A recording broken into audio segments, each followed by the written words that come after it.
terrible that any young person should lose his life, and you know, irrespective of how it's happened, you know, we should be looking to stop this.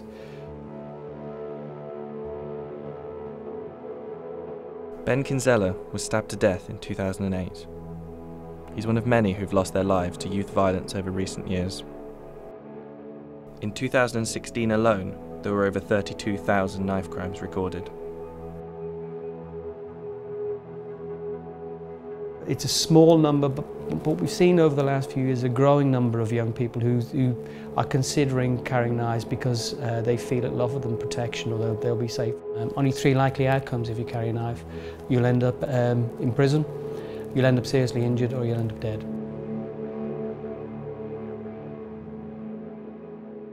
A lot of young people who talk about knives, holding knives for protection or safety, when we drill down and talk to them about it, we generally find that they've been victimised in the past, they've had something taken from them, and they just don't want it to happen again.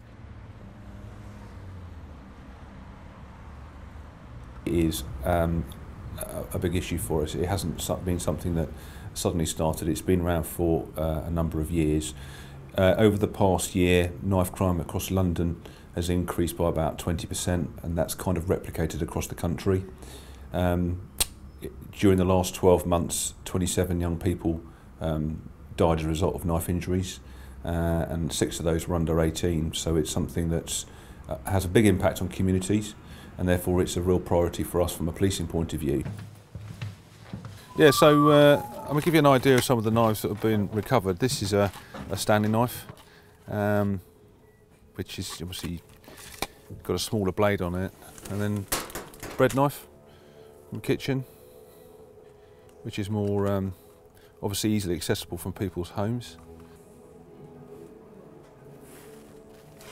Up to something a bit more kind of sophisticated here. This is clearly something that would be used more, you could call it a hunting knife really, which is with a pretty sharp blade there.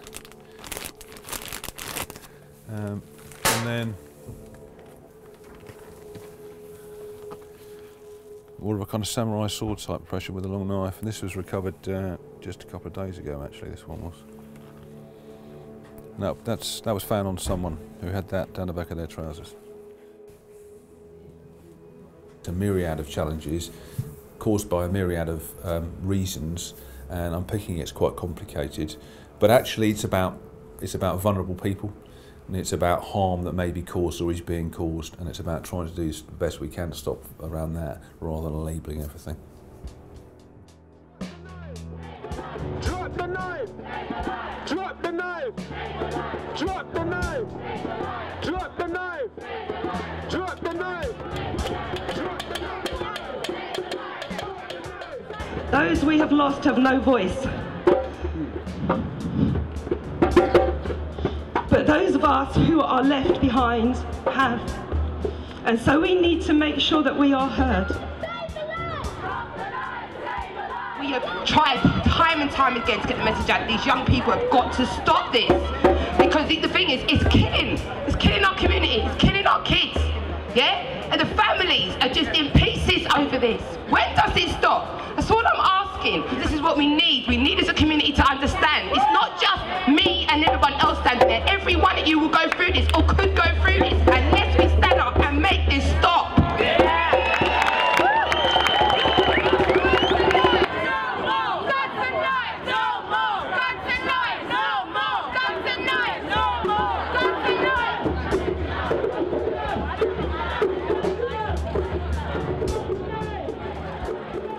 Carry on with the line that ethnic differences in the statistics are just to do with police racism.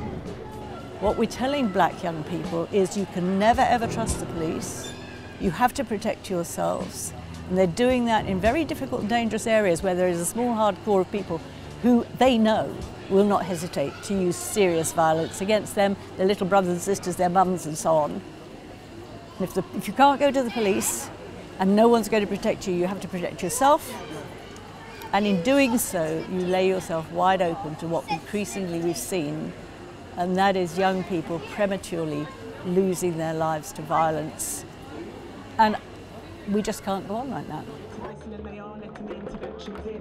So this does work. It really does I work. just don't think that young people want to be going through what they're going through, and the people who are embroiled in this are not happy with their situations, and it's about making them see that there are alternatives to their choices, the consequences to their choices, but also that they are valued and that there is another, you know, route for them in life.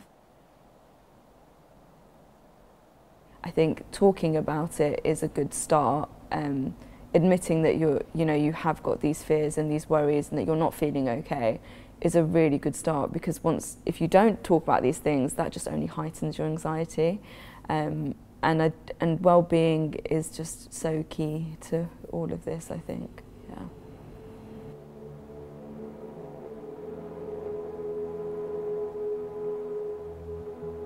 On the 23rd of April, Mohammed Hassan was ambushed in the York Road estate and stabbed to death. He's the 11th teenager to be killed this year by knife crime.